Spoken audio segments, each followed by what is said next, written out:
Good day, everyone. Welcome to today's CSCE's National Tech Talk webinar. My name is Vaibhav Banthia.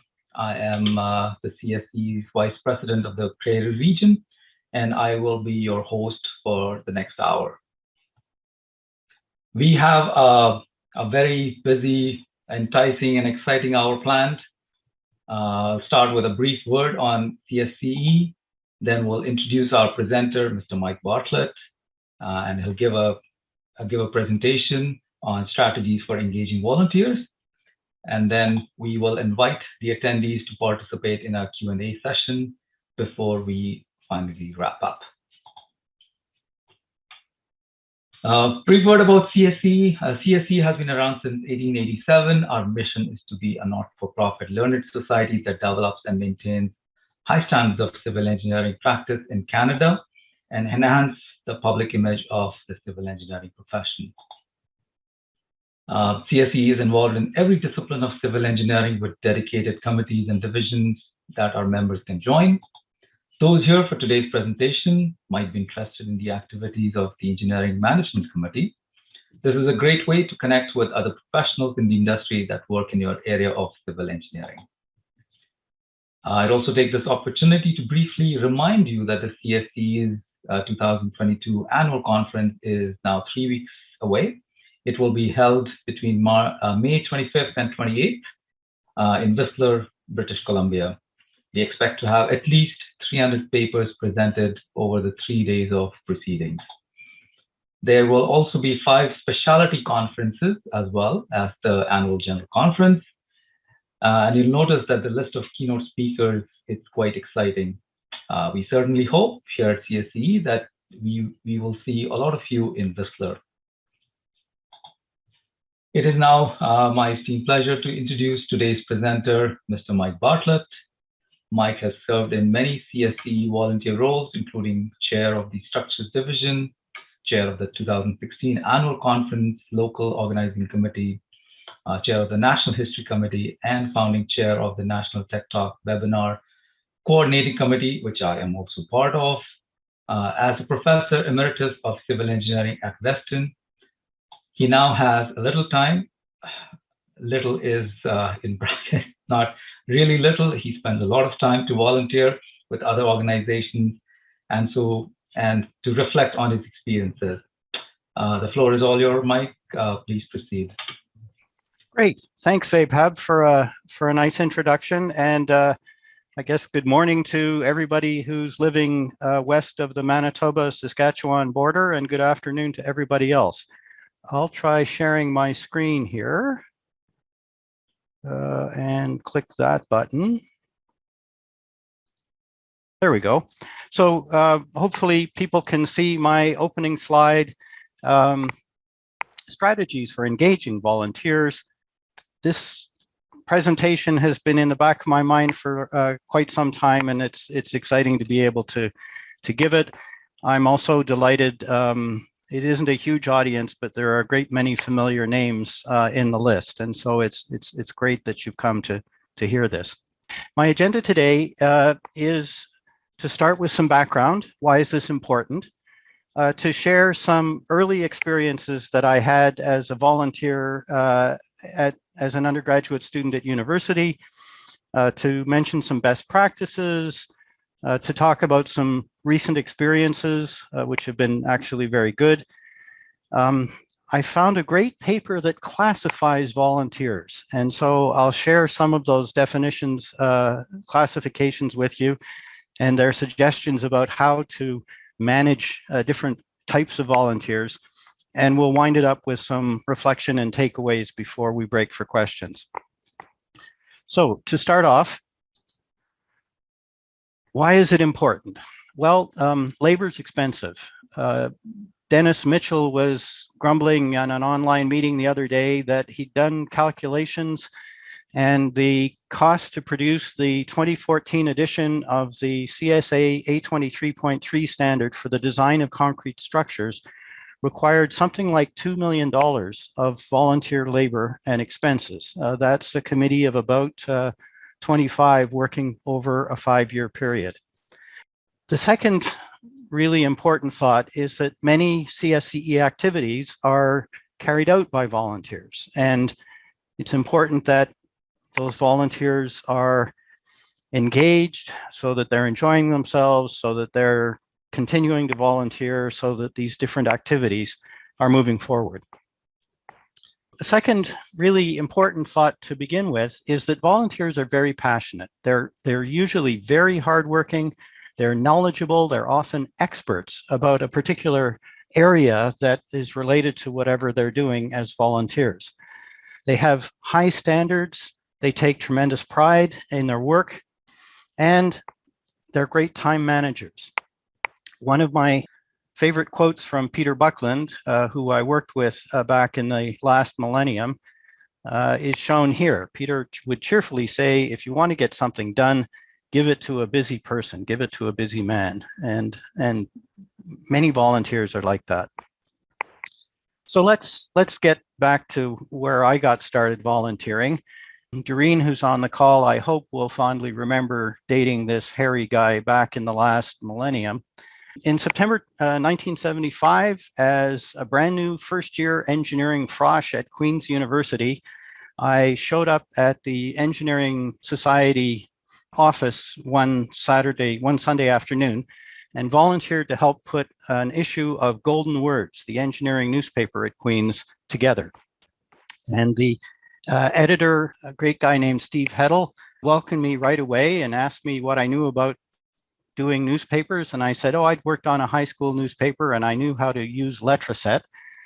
For the young people in the audience, Letraset is what we had to make headlines before Microsoft Word and setting a font size by clicking a couple of buttons went along. It was letters on a clear plastic piece of paper, and you kind of rubbed over the letter with a pencil and it would transfer to a paper underneath that you would then build a headline out of. Anyway, so he started me off on a headline on about page 12 where nobody would see it if it didn't turn out so well. And by the end of the evening, I was doing the headline on page 1. And in fact, the page 1 was the headline was "Spot the Engineer."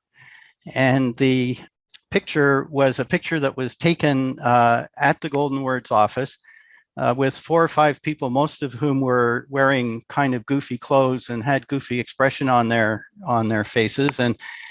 And Steve said, "Oh, you get into the corner of this picture, right?" And the next thing I knew, they were identifying the people in the picture, and I got to be the person who was the engineer. And so when Golden Words came out the following Wednesday, it was all kinds of people who were really not people that I knew very well, because it was still September of first year, were coming up to me and saying, "Are you the engineer on the front page of Golden Words?" So it was a lot of fun. And it was a lot of work. Every Sunday, we produced a tabloid between 12 and 28 pages. But I really was made to feel part of the team right away. Steve said, "How's first year going?" And I said, "Oh, graphics is totally new." And he said, "Would it be easier if I gave you my notes from graphics from 4 years ago? The course hasn't changed, and you'll be able to look at what you're going to be doing in each class before you actually go to the class, and that'll make it easier." And so it did make it easier. I did well in graphics, and I kept working for Golden Words. I learned a number of really important practices at Golden Words. One is to use state-of-the-art technology. In 1975, state-of-the-art technology was the IBM Selectric typewriter with the self-correcting key. If you made a typographical error, you'd push the self-correcting button and a whiteout tape would suddenly appear, and the machine would track back one letter, and you press the wrong letter to have it erased, and the machine wouldn't advance. So then you could press the correct letter and carry on. And all of us were happily writing resumes for summer jobs and even permanent work using this IBM Selectric typewriter with the self-correcting key, being careful to make a mistake on the resume that you would then fix with the self-correcting key to show whoever you were sending the resume to that you were really using the very latest technology. We learned that you never leave a volunteer waiting. Somebody walks in and they want to do something. You don't say, oh, I'll have something for you in 10 minutes. You say, sit down here, please, and do this.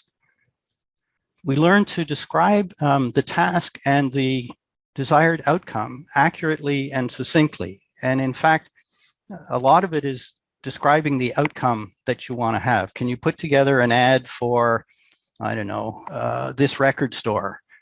And I'm not going to tell you exactly what needs to be on the ad, but see if you can make it attractive and inducing. And of course, a very important of managing volunteers is to remember to say please and thank you regularly and sincerely. The other thing to point out, this is a photograph of the Golden Words team in about 1978, I guess. I was co-editor-in-chief with Howie Anderson, who's in the front left corner of this picture, is that you do need to be having fun. Volunteers need to be having fun. If they're not having fun, they're going to leave.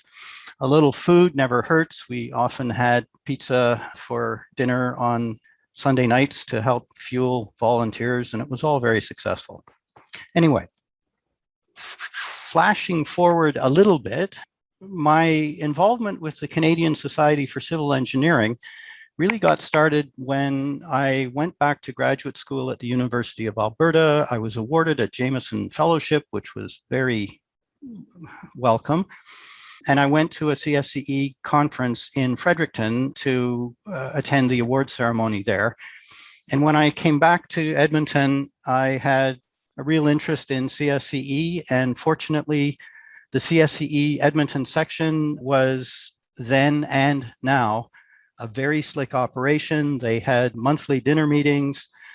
They had a very active section executive, and they were kind enough to sign me up as the representative of University of Alberta civil engineering graduate students on their executive. One of the things that was neat about the executive is that it might have had, I don't know, 15 members, say, and each of those members had a defined job. And all you had to do to be a contributing member of the executive was to do your job. And so my job was basically to get the word out about Edmonton section dinner meetings to the graduate student community at U of A. We wanted to get announcements of our meetings into the Professional Engineering Association of Alberta's PEG magazine.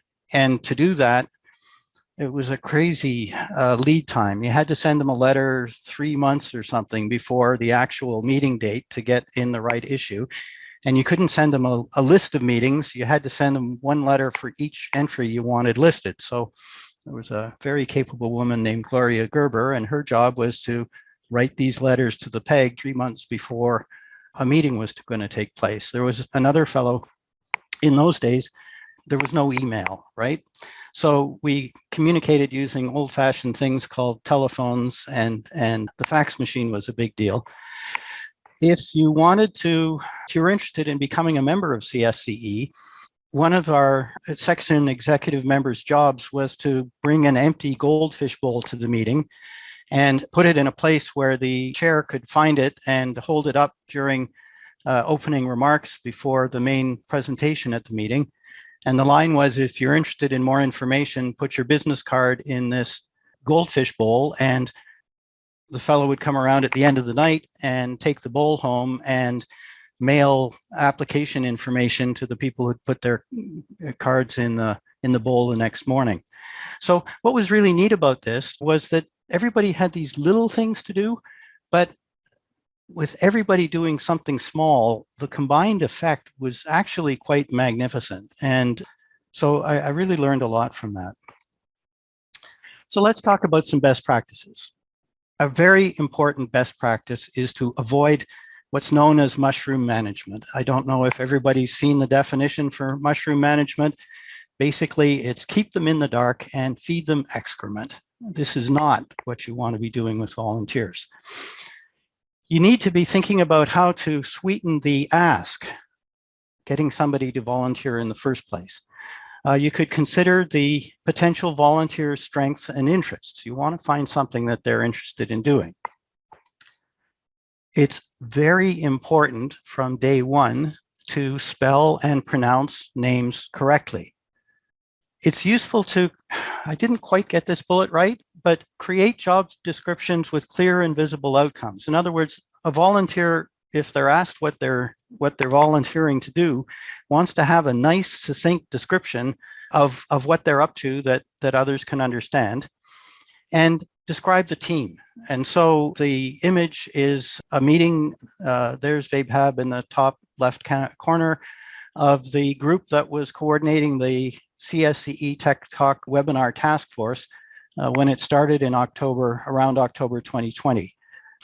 4 people on the photograph, the 3 across the top row, Sam Richard on the right and Rami Mansour, the middle at the bottom, are still very active on the Tech Talk coordinating task force. And Brandon Searle with the crane hook in the image is one of our backup guys when we need help. I would say don't apply pressure to get somebody to agree to volunteer to do something. If you're applying pressure, they might agree to do it, but they might not really want to do it. And that's starting off in a difficult place. It's really important that you be upfront about the time commitment. And so this image is from a circular that I received a couple of months ago from the Ontario Society of Professional Engineers, information for board candidates. And you can see that they go into quite detail about what the time commitment they expect for someone who volunteers to serve on their board. This is really important because volunteers want to know what they're getting into. If somebody's asking you to volunteer for something and they're not being clear about the time commitment, then you're probably worried that the time commitment might turn out to be a lot and you're going to be less receptive to volunteering. I highlighted the line you can see under board package material that the directors are expected to have read all the material prior to the board meeting. That's the kind of information that is really helpful to someone who's trying to decide whether to agree to be a volunteer or not. Grow the team appropriately. In 2016, we held the CSCE annual conference in London, and it was quite successful in terms of quality of papers and the quality of the experience that everybody had, and we made some money and it was all good. The graph shows the various dates in the 2 years leading up to the conference on the horizontal axis, and the attendance at the local organizing committee meetings on the vertical axis. And you can see that we started off having very small meetings of 5 key people in September and November 2014. And by the week before the conference, we had meetings of 20 people to pull this off. And I think one of the things that actually worked very, very well for that conference is that we were very fortunate to find the right volunteers for the right job. And we were also able to bring them on stream when we needed them. We weren't having them sitting around waiting to do something, because that would have just made people very frustrated. It's really important to communicate. And so this is a Tech Talk webinar online spreadsheet that Sam Richard started and a number of us have had a swing at. And the point is, this is on a Google Drive somewhere. And so anybody who's a member of the Tech Talk task force can go online and access the spreadsheet. And one of the more important things that's in the spreadsheet is this list of webinar task force action items. So you can see that, for example, the form and the photographs for this webinar have been submitted. And actually, I need to cross off the May the 18th ones. The form and the photos for the May 18th webinar have also been submitted. The point about this is that anybody who's coordinating a webinar can look at this sheet and immediately see what still needs to be done, what's the status is, where we're at. Here's another part of the sheet where the names of the speakers, the host, the technical director, their affiliations and their contact information are all given. I'm not really showing too much of this sheet because this is actually confidential information, but it's very handy to be able to go to one place and find this information And Sam also set out these wonderful buttons where status, if you can change it from unconfirmed, which is red, to pending, which is yellow, to confirmed, which is green. And again, you can very quickly, looking at the sheet, see where a particular webinar is in terms of its readiness. The terms of reference for the webinars has a cycle of activities, and these are documented. When the CSCE national office moved from Montreal to Surrey last October, we actually had to halt the webinars because work that had been done by folks in the Montreal national office was work that we weren't really aware of. And so we had to build this list of things to know to do to hold a successful webinar. And so we now have this all nicely documented. You can see that we've got someone who's taking lead responsibility for doing these things. We've got someone who's the backup for doing these things.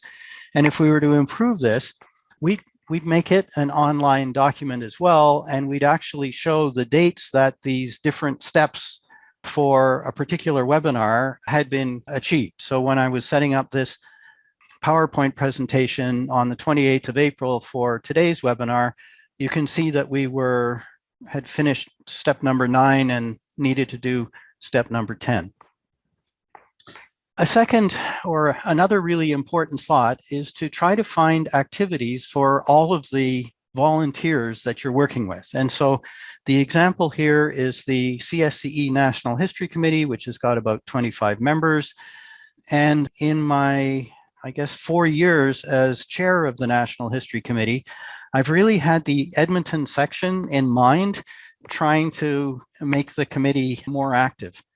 So we now have 2 vice chairs and a secretary, and that's giving people specific things to do. We've got a publications committee that's got a couple of people as permanent members, but we grew it to 5 or 6 to review papers for the history-related papers for the upcoming CSCE annual conference in Edmonton. We've got an annual conference liaison person, and we've actually got them for this conference, last year's conference, and next year's conference. Turns out many of the members of the National History Committee are current or retired bridge engineers, and so there was great interest in historic bridges, and we've formed a historic bridge task group that's been active for about 1.5 years now. We have historic sites plaques across the country, and we send our committee members and others out every year or so to monitor the plaque to confirm that it's still there and in good condition. And we have 5 NHC members who are coordinators of that plaque monitoring process. We have coordinators for a poster display, which is making its way from the new CSCE section in Northern British Columbia to the Whistler Conference. We've got coordinators, 2 coordinators for the new tripartite CSCE, ASCE, Institute of Civil Engineers Civil Engineering History webinar. And we had 4 people who contributed to the International Historic Civil Engineering Landmark Initiative to have David Thompson Surveying and Mapping made a joint ASCE, CSCE landmark. So the point here is that virtually all of the members of the History Committee are also active in one of these other roles and engaged with other people who have similar interests, and it just makes things work so much more smoothly. Meetings. A few thoughts about meetings. Circulate a draft agenda well beforehand, say at least a week beforehand.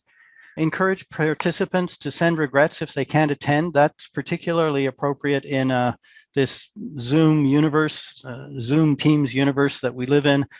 You don't want to be waiting around for someone to show up when they're never going to show up. Start the meeting on time. Share the floor. Encourage participation. Again, if you've got volunteers on all these different little subcommittees, then it's fairly easy to get people to report on the activities that their subcommittees have been up to. If a discussion starts going down a rabbit hole, try to move it offline and follow it up to ensure it happens. I'm a member of the American Concrete Institute and occasionally attend their Committee 318 standard building code meetings. And towards the end of the cycle, it's really painful to watch a room with 30 of the most eminent concrete people on the planet arguing about whether a comma needs to be put in or not needs to be put, doesn't need to be put in. And you really want to try to save volunteers from that kind of painful experience. Confirm the date of the next meeting before the current meeting ends and make sure people get that into their schedules right away. And circulate the draft minutes with the action items promptly so that people have a reminder that they've agreed to do something between now and the next meeting. Directions and supervision. Deadlines are easier for people to meet if they understand why a particular deadline is set. So we don't say, I need the webinar information by next Tuesday, please.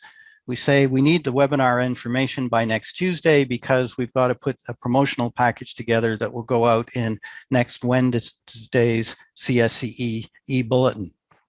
Describe the desired outcome, but allow some flexibility as to how the outcome is to be achieved. In other words, don't micromanage, let your volunteer achieve the outcome in the way that they're most comfortable with, in the way that they think is going to be the most effective.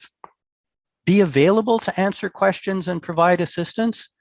So I'm going to be talking about Fanshawe Pioneer Village in a minute. The people that I've worked with at Fanshawe have, without exception, been really great in this regard, in that they're not hovering over me, watching me do things, but they're kind of around. And if I've got a little question about something, I want a second opinion about how I might want to proceed here, then they're available to help with that. And that's really very important.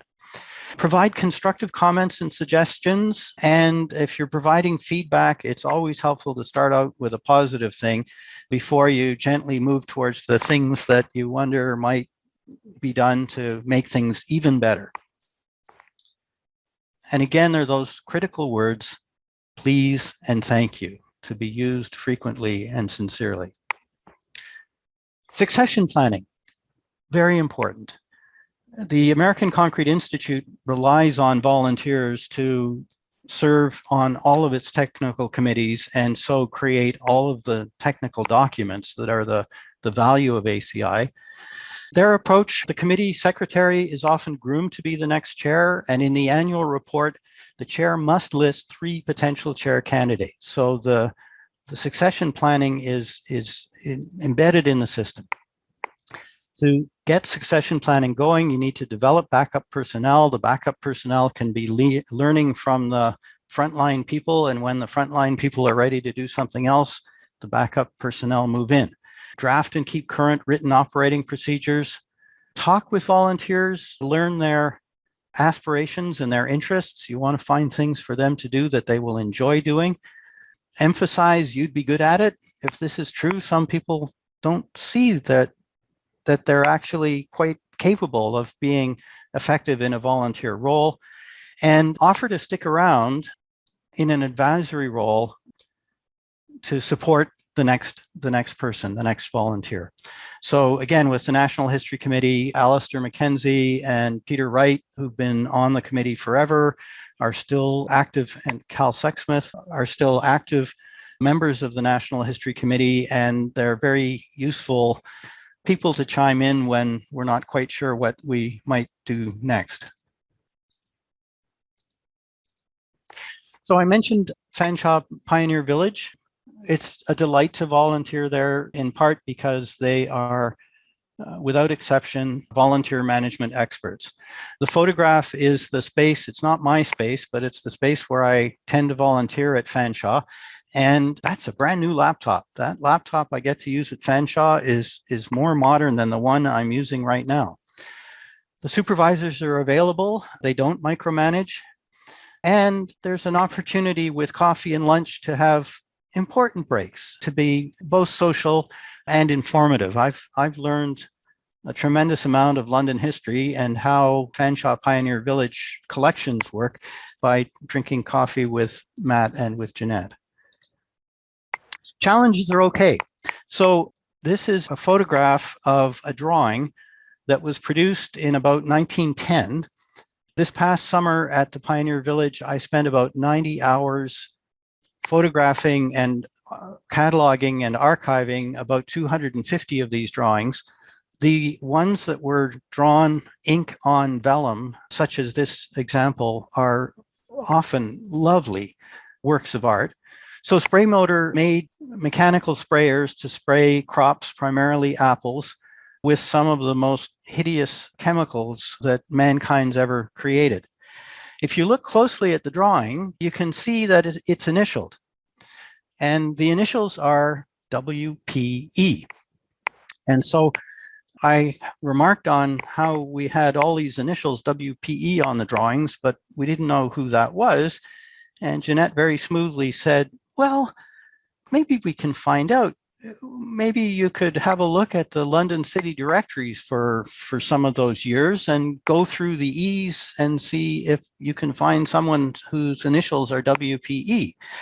I must admit, I thought I was looking for a needle in a haystack when she suggested this, but it turns out there was the 1909-1910 City of London directory, and there was WPE as William P. Essex. You can see in the highlighted piece that he works at the Spray Motor Company and his home is on Brick Street, 2 houses west of Rideout. Once you got a name, you can find out a lot more about him. And so there's his grave marker in a local London cemetery, buried with his wife and a son who tragically passed away at age 4. So this gets me to a more recent activity at Fanshawe. I've been going through boxes of their archival materials and again, categorizing them and cataloging them. And I found a paper by Feldman, Hansen, and Hu titled When Volunteers Own the House. So AASLH, American Society of State and Local History, News, volume 60, number 1, pages 10 to 13. And it's written by 3 people who manage historic houses in various American cities. And it categorizes volunteers given their needs and talents and suggests some management strategies. So, for example, it talks about traditionalists. Traditionalists guard the roots of the organization. They see no reason to revisit decisions. They recall how things were done in the past. That's actually very useful. And the authors suggest that your strategies when working with traditionalist volunteers, you can never thank traditionalists enough. You need to emphasize that new ideas don't imply that old ideas were bad. And this is a slightly dubious one, but blame the need for change on outside forces. It's not my fault that we're having to do this. It's coming from somewhere else. There are penny pinchers. Penny pinchers have a deep personal interest in the continuing welfare of the organization, and they believe that money is to be saved, not spent. Strategies. Thank them for caring about the long-term health of the organization. And this is a good one. If they insist that volunteers will do it, ask them to do it or to find someone who will. Bulldogs, agitators. They'll grab onto an idea and never let go. They're often on boards of directors where decisions are made, and they cannot be placated by empty words. They want action. Strategies. Thank them for their concern about the issues. Give them defined areas with boundaries to control. Club members, we've seen this picture already. Get their social needs met by members in the in-crowd of volunteers. May discourage newcomers to maintain an exclusive group. I don't think we discouraged newcomers at Golden Words, but it was certainly a group of people who like to get together and put out a newspaper once a week in the process. Strategies. Thank them for providing the social glue for the other volunteers and assign them the honored responsibility of mentoring new volunteers. And finally, well-intentioned clueless, or WICs. I was looking for a picture of me taking female clothes off a mannequin at one of the Fanshawe Pioneer Village buildings that we were shutting down the first fall I worked there as an example of well-intentioned clueless. Anyway, typically these are newcomers with a fresh perspective and a high energy. They see themselves as the ideal volunteer because of their initiative. They might be a little overwhelming with questions and suggestions. So for strategies, thank them for everything they do, assign them to special projects with stopping points for you to meet and check progress. So there's a common strategy that these authors are recommending for all of these different types of volunteers. Did you catch it? You can never thank traditionalists enough. Thank them for caring about the long-term health of the organization. Thank them for everything they do. It has to be sincere, but it's very important to say thank you. So winding up, some reflections. A volunteer's passion can achieve wonders. Managing volunteers effectively requires effective planning and communication. People who look like they're natural, maybe they're natural, but it's likely that they've worked very hard to make their effort as a supervisor of volunteers seem natural and effortless. You need to assess the volunteers' interests and aspirations. You need to frame tasks effectively. You need to allow freedom and independence. You need to be monitoring from a distance while remaining available. Gosh, a manager who would say, okay, here's what to do. I'm going to be in my office in meetings all morning, so I hope it goes well, and closes the door behind them. That's going to be hard. And saying please and especially thank you frequently. Takeaways: if you're not tapping into a volunteer's passion, the experience will quickly diminish. And these principles are also effective for engaging people to do things for you who are not volunteers. So that's more or less it. I'd like to acknowledge people on the CSCE Edmonton Executive, the Tech Talk Task Force, the National History Committee, the 2016 Conference Local Organizing Committee, Jeanette and Matt at the Pioneer Village, Western's Public History Program. My education in public history has brought a lot of sort of soft skill things to the forefront that I'm very grateful for. And finally, Doreen, who continues to put up with a fair bit. So thanks very much. There's my email address if anybody wants to reach out after the presentation. But I think at this point, I will stop sharing my screen and we'll go over to the Q&As.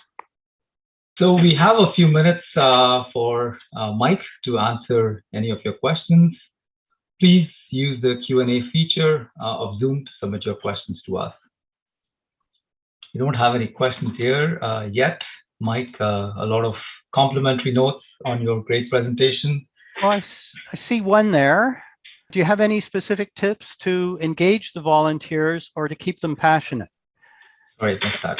I don't think there's a standard answer there. I think one of the things to be doing is to be keeping sort of in touch with what a volunteer is up to and trying to gauge whether they're enjoying what they're doing, whether they're having difficulties with what they're doing. If they're having difficulties, you want to be kind of moving in and seeing if you can help, not take over, but kind of help to ease those difficulties.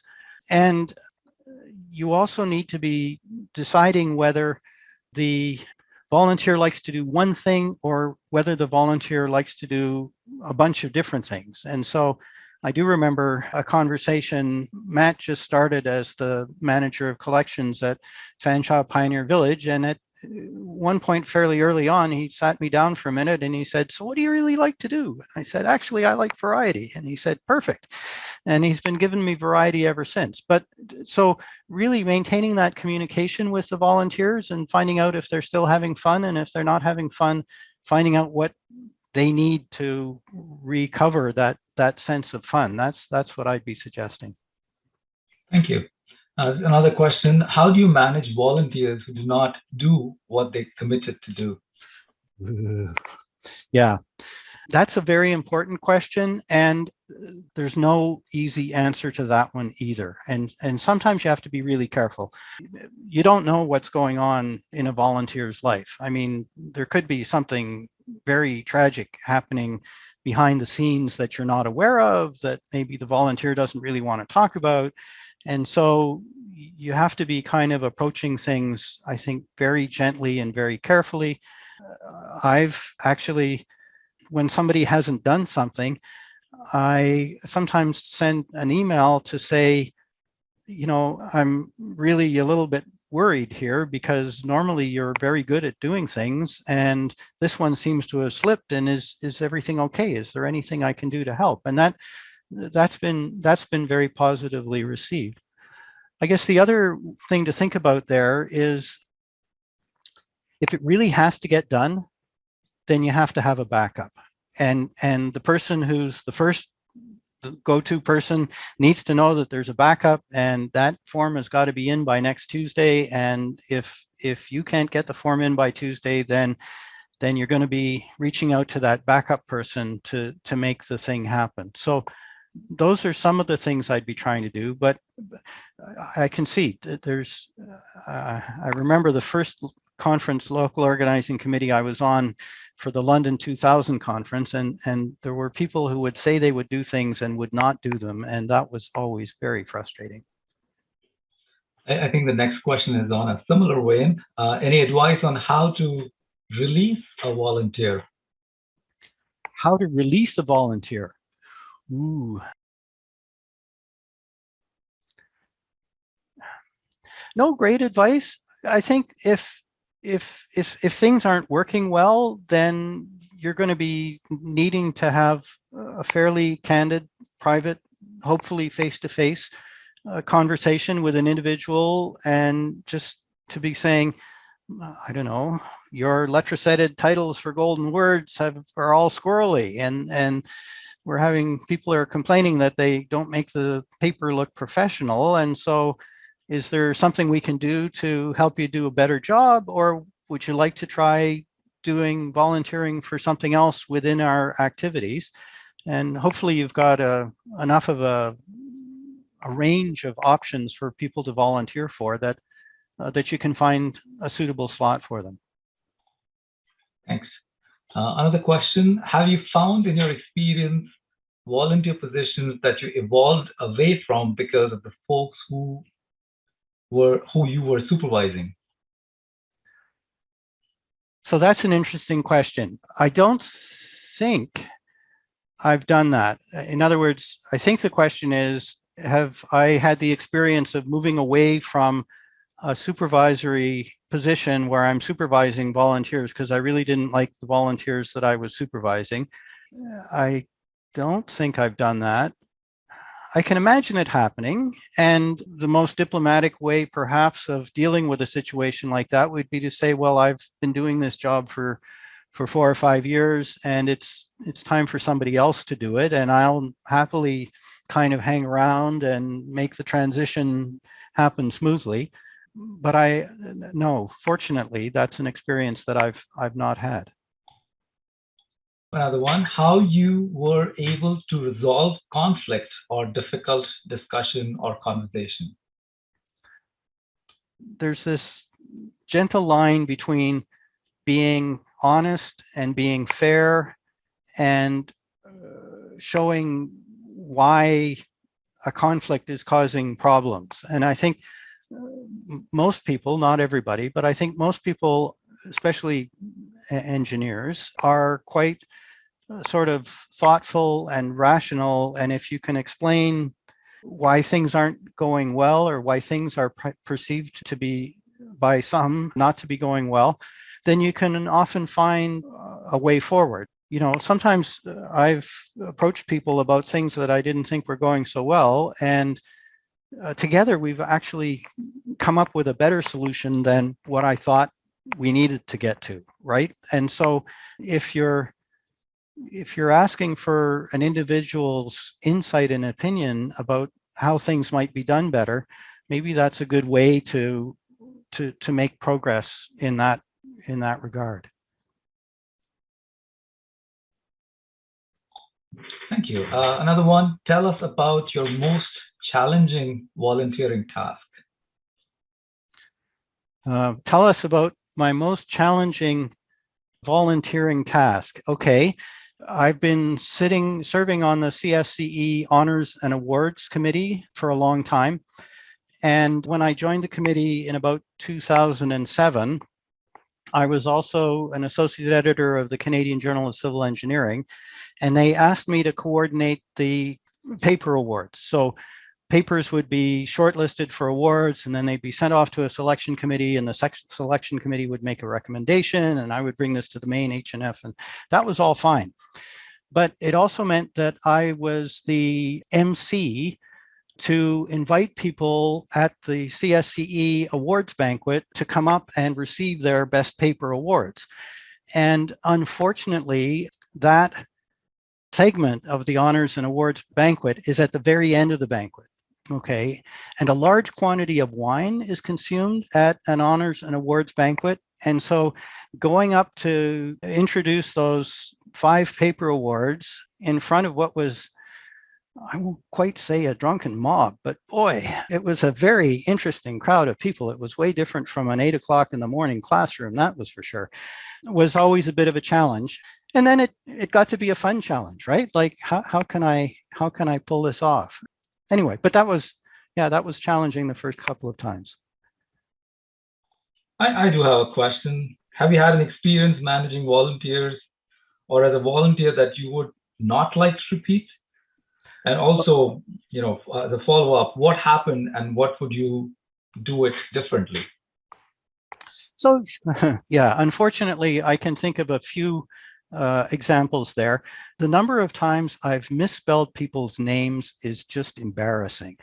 And I know I'm stupid at spelling, and I'm stupid at spelling names, and I try to check that I'm spelling names correctly, and I still goof up way more often than I should. And I'm also pretty bad with dates. So today is Wednesday, May the 4th, but I'm likely to schedule this webinar for Wednesday, May the 5th, and somebody has to point out that that date doesn't exist, and that's always a nuisance. I've had a couple of experiences where I have felt just a little bit let down by others. I'm on a committee which has got a fair bit of work to do these days, and it's been dormant for quite some time, and that hasn't helped the process. And so to help try to get this committee back moving again, I've agreed to be the minute taker for our meetings. And we meet on Sunday afternoons, and it was very disappointing that when we were supposed to meet the second meeting ago, mid-April, only 3 of the 9 committee members were actually there at the appointed time to start the meeting. And we were sending emails and phoning people and doing all kinds of other things to get them to come to this meeting. But honestly, if people aren't enthusiastic enough to even attend a meeting, then that's sending a very negative message. I didn't enjoy that. What did we do about it? Well, we made sure that we sent out lots of emails to remind people about when the next meeting was held, and the attendance at the next meeting was actually much better. I see we don't have any more questions, so let's begin to wrap up. So I'll start by warmly thanking Mike for an excellent presentation and great answers to provided questions. And then would also like to take a moment to acknowledge and thank our corporate partners. Here are the logos of some of them.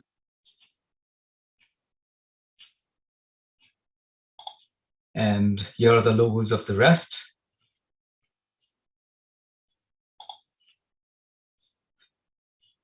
On May 18th, we will feature the second ASCE, CSCE, ICE tripartite Civil Engineering History webinar. Mike Grimes, who retired recently after 37 years as manager of the Institute of Civil Engineers Library and Archives in London, will present a webinar on William Strickland and British tunneling practice. Then we will pause for the CSCE annual conference in May, but return on June 8th with a webinar on transforming Construction with Reality Capture Technologies. Both webinars promises to be very exciting, and they will start at our regular time of 1 p.m. Eastern. Thanks for joining us, all of you, today, and hopefully we'll see you in 2 weeks from now to attend the next Tech Talk.